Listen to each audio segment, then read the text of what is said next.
Dear welcome back to Arcanize. So മക്കളെ, model എക്സാമിന് ഇനി വളരെ കുറച്ച് ദിവസങ്ങൾ മാത്രമാണ്. അതിനുശേഷം പബ്ലിക് എക്സാം വരും. സോ പബ്ലിക് എക്സാമിന് എങ്ങനെ ഏറ്റവും നന്നായി സ്കോർ ചെയ്യാന്നൊക്കെ നമ്മൾ നിങ്ങൾക്ക് ഒരു ടൈം ടേബിൾ നമുക്ക് എ പ്ലസ് ഒക്കെ വാങ്ങണ്ടേ? നന്നായിട്ട് പഠിച്ചാലേ എ പ്ലസിലേക്ക് എത്താൻ പറ്റുള്ളൂ.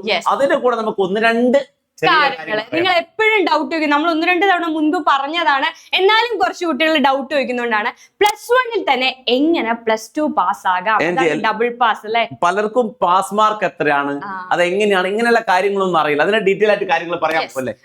60 എക്സാം നടക്കുന്നത് ഏതൊക്കെയാ? കെമിസ്ട്രി, ഫിസിക്സ്, മാത്സ് തുടങ്ങി പ്രാക്ടിക്കൽ ഉള്ളതൊക്കെ 60 exam. Physics, chemistry, maths, biology സബ്ജക്റ്റുകൾക്ക് 60 മാർക്ക് വരിക. 60 എത്ര മാർക്ക് വാങ്ങിയാലാണ് നിങ്ങൾ പാസ് മാർക്ക് എന്ന് അറിയണ്ടേ? യെസ് മക്കളെ, 60 18 മാർക്കാണ് പാസ് മാർക്ക്. സോ ഈ 60 നിങ്ങള് 18 36 മാർക്ക് വാങ്ങുകയാണ് നിങ്ങൾ +2 പാസ് ആയി കഴിഞ്ഞാൽ. ഐഡിയ +1 എഴുതുന്ന +2 പാസ്സായ കുട്ടികളായി നിങ്ങൾ മാറി.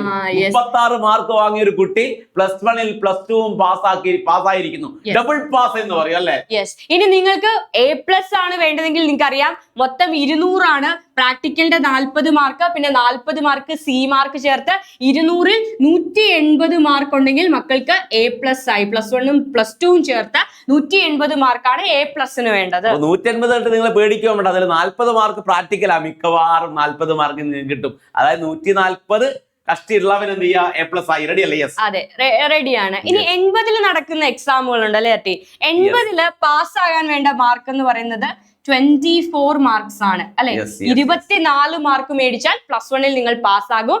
ആൻഡ് +2 കൂടി പാസ്സാകാൻ 80 നിങ്ങൾക്ക് ആവശ്യം 48 മാർക്കാണ്. റെഡി അല്ലേ? 48 കിട്ടിയ +1ഉം +2 എല്ലാം പാസ്സായി. അതായത് ഒന്നാഞ്ഞു പഠിച്ചാൽ നിങ്ങൾക്ക് +1ഉം +2ഉം +1ൽ തന്നെ പാസ്സാവാം. ഇത് ഡബിൾ പാസ് ആണെങ്കിൽ പോലും നിങ്ങൾ മാക്സിമം മാർക്ക് വാങ്ങാൻ ശ്രമിക്കുക. കാരണം ഒരു 20 മാർക്സ് മാത്രമാണ് നമുക്ക് 200-ൽ നഷ്ടപ്പെടാൻ പറ്റുക. അതിനപ്പുറം പോയാൽ നമുക്ക് A+ നഷ്ടമാകുക തന്നെ ചെയ്യും. സോ മാക്സിമം നിങ്ങൾ ഏറ്റവും നല്ല സ്കോർ. ഞാൻ വീഡിയോയുടെ തുടക്കത്തിൽ തന്നെ പറഞ്ഞിരുന്നു, A+ തന്നെയാണ്, അല്ലെങ്കിൽ ഫുൾ മാർക്ക് തന്നെയാണ് നമ്മുടെ ലക്ഷ്യം.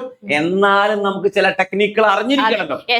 അതേപോലെ നമ്മളെ എക്സാമിന് എങ്ങനെ പ്രിപ്പയർ ചെയ്യാം, എന്തൊക്കെ ചോദ്യങ്ങളാണ് പഠിക്കേണ്ടത്. നമ്മുടെ +1 ബോർഡ് ക്രാഷ് നടക്കാണ്. അപ്പൊ അടുത്ത ബാച്ചിലേക്ക് നിങ്ങൾക്ക് ജോയിൻ ചെയ്യാനുള്ള അവസരമുണ്ട്. ലൈവ് ക്ലാസ്സുകളും റെക്കോർഡഡ് ക്ലാസ്സുകളും ഒക്കെ അവൈലബിൾ ആണ്. 30 ദിവസത്തെ ക്ലാസ് മതി നിങ്ങൾക്ക് A+ലേക്ക് എത്താൻ. 30 ഡേയ്സ് ക്ലാസ് മതി. ആ 30 ഡേയ്സ് ക്ലാസ് വെറും 499, വളരെ കുറഞ്ഞ പൈസക്ക് ഡെയിലി ലൈവ് ക്ലാസ് ഉണ്ട്. 5 വർഷത്തെ PYQ ക്വസ്റ്റ്യൻ ഉണ്ട്, NCERT ക്വസ്റ്റ്യൻ ഉണ്ട്. ഇതൊക്കെ 6 വർഷത്തെ PYQ, അതായത് 2020 തൊട്ട് 25 വരെയുള്ള PYQs 6 വർഷത്തെ previous year questions chapter wise നമ്മൾ റെക്കോർഡ് ചെയ്തു. അത് വൃത്തിയായിട്ട് പഠിക്കുന്ന കുട്ടിക്ക് ഏകദേശം എന്ത് ചെയ്യാം?